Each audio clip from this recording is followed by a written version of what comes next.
Pagi hari ini saya akan masih bicara mengenai Roh Kudus. Entah bagaimana setiap kali saya berdoa, Tuhan apa yang harus saya sampaikan. Tuhan katakan sampaikan lagi mengenai Roh Kudus, sampaikan lagi mengenai Roh Kudus. Untuk entah sudah berapa kali, mungkin sudah 5 atau 6 kali. Dan saya tidak tahu sampai berapa kali. Tapi ketika saya terus mempelajari mengenai Roh Kudus, saya makin terkejut ternyata banyak sekali yang saya dan saudara harus tahu mengenai pekerjaan Roh Kudus dan mengalami pekerjaan Roh Kudus di dalam hidup kita. Kita bisa katakan Roh Kudus itu ajaib.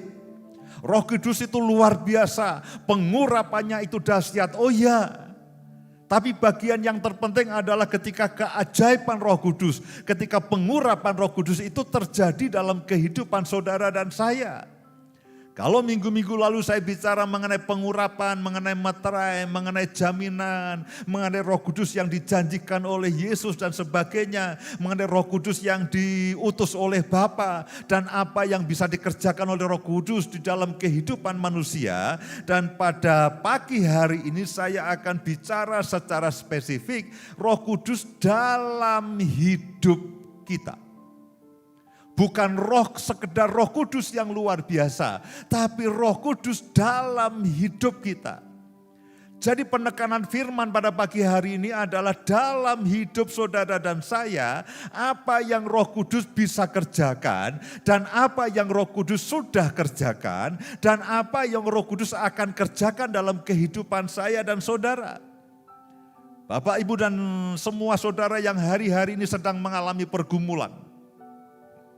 Mungkin saya tidak bisa berdoa dan menyebut satu-satu pergumulan saudara. Hari-hari ini pergumulan demikian kompleks. Kadang-kadang sampai titik yang tidak bisa dimengerti. Tuhan, kenapa sampai segininya? Kita mengalami berbagai macam pergumulan, kita mengalami berbagai macam persoalan, kita mengalami berbagai macam kesulitan. Dan saya mungkin tidak bisa menyebut satu-satu jenis-jenis persoalan dan kesulitan yang Bapak Ibu alami. Tapi sementara tadi kita menyembah, Roh Kudus itu bicara begini, sampaikan kepada anak-anakku dimanapun kau berada. Yang lainnya mengatakan, Pak, saya punya persoalan ekonomi rumit sekali. Saya punya persoalan keuangan, punya persoalan pekerjaan rumit sekali. Pak, saya punya komplikasi dalam tubuh saya, berbagai macam penyakit, dan bahkan dokter pun bingung, begitu banyak obat-obatan yang saya minum. Sebagian mengalami persoalan di dalam keluarga, sebagian mengalami keadaan yang sulit. Keadaan yang sulit dengan pandemi ini. Tapi sementara tadi kita menyembah sama-sama, Roh Kudus itu bicara begini, sampaikan kepada anak-anakku, jangan takut.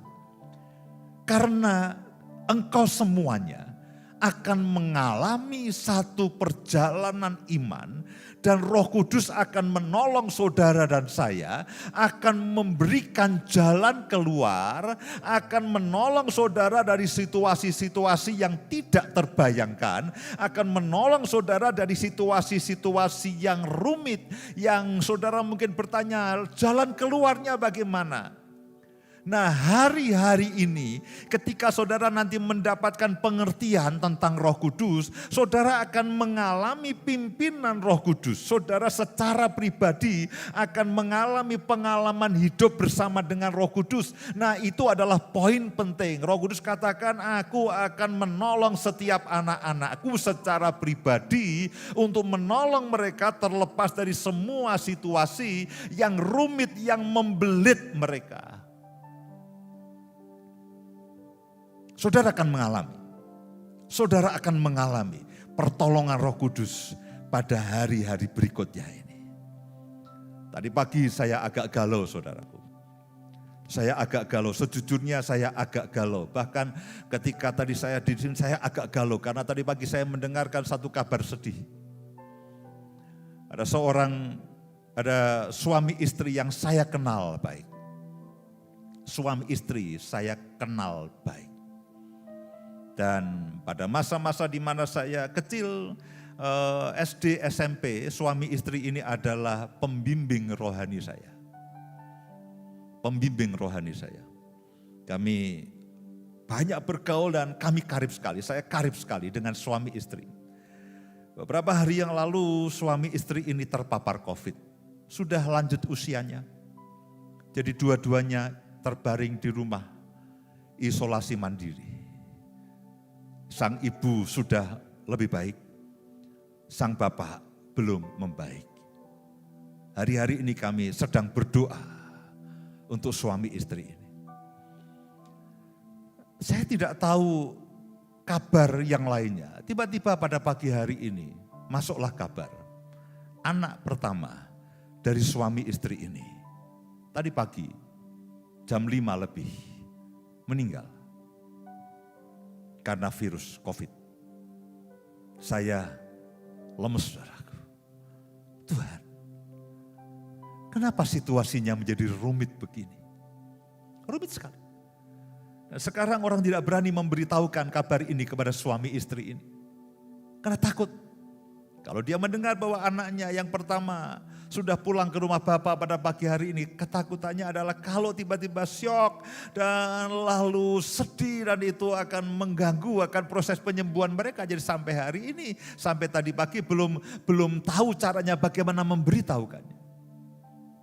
Ada situasi-situasi rumit saya dengar banyak keluarga yang sekeluarga terpapar, punya anak yang masih kecil dan sebagainya, bingung caranya bagaimana. Suami istri yang terpisah, yang satu di sini, yang satu di sini, karena ada pembatasan tidak bisa mendampingi satu dengan yang lainnya. Ada banyak cerita keluarga-keluarga yang mengalami kerumitan, mengalami kesulitan dalam minggu-minggu ini. Kadang-kadang pertolongan kita terbatas. Kadang-kadang penghiburan dari kita terbatas. Kadang-kadang campur tangan kita terbatas. Yang kita lakukan terbatas sekali. Tapi pagi hari ini saya berharap Bapak, Ibu dan semua saudara bisa mengerti dan menangkap apa yang Roh Kudus bisa lakukan. Yang Roh Kudus ingin lakukan. Dan yang Roh Kudus akan lakukan dalam kehidupan setiap saudara dimanapun kau berada. Karena itulah tema khotbah pagi hari ini adalah Roh Kudus dalam hidup kita. Dalam hidup kita. Bukan hanya tentang Roh Kudus. Oh ya, itu ajaib. Tapi poin terpentingnya adalah bagaimana Roh Kudus itu bekerja dalam kehidupan kita. Dan sementara saya sampaikan firman Tuhan ini, saya bacakan ayat demi ayat, Bapak, Ibu dan semua saudara akan mendapatkan konfirmasi dalam roh dan dalam batin saudara, bahwa mulai hari ini aku akan hidup lebih karib, lebih intim dengan Roh Kudus, dan aku akan terus bergaul dengan Roh Kudus, dan Roh Kudus akan menolong aku setiap hari, setiap saat dalam semua persoalan tanpa perkecualian. Dalam semua persoalan, dalam situasi tanpa perkecualian. Bapak Ibu yang menghadapi anak-anaknya yang kesulitan. Wah, ini anak saya Pak, tidak online aja rumit sekolahnya, sekarang online. Dulu tatap muka saja nilainya tidak karu-karuan dan anakku terkenal bodoh. Sekarang online. Saudara perlu Roh Kudus. Roh Kudus, tolong dampingi anakku. Kenapa tidak minta tolong kepada Roh Kudus? Saudara kesulitan pekerjaan. Roh Kudus tolong aku. Roh Kudus dalam kehidupan sehari-hari, dalam tataran yang paling praktis. Saudara punya persoalan keluarga dengan suami, dengan istri.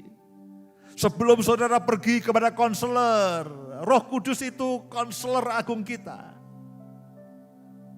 Dia bukan hanya melihat yang terlihat, dia bisa melihat yang tidak terlihat.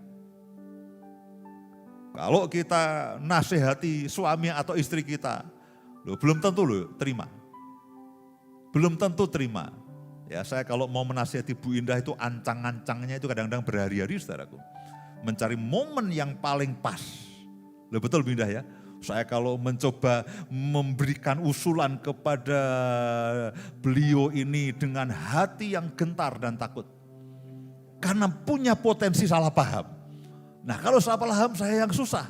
Perlu berhari bergumul, Tuhan lembutkan hatinya, beri kerendahan hati, cari kata-kata yang paling lembut dan sebagainya dan sebagainya. Kadang-kadang upaya kita itu terbatas. Tapi setiap kali saya bisa Roh Kudus tolong dia. Dan Roh Kudus tidak usah permisi, masuk ke dalam hati bagian dalam. Langsung udik, selesai urusannya. Loh Pak, sedemikian mudah. Apakah Roh Kudus kesulitan dengan persoalan hidup kita? Persoalannya kan begitu. Persoalan yang bagi kita rumit. Bagi Roh Kudus bisa simpelnya luar biasa. Masalahnya bukan loh Pak, apa bisa? Loh bagi kita rumit, bagi Roh Kudus itu simple.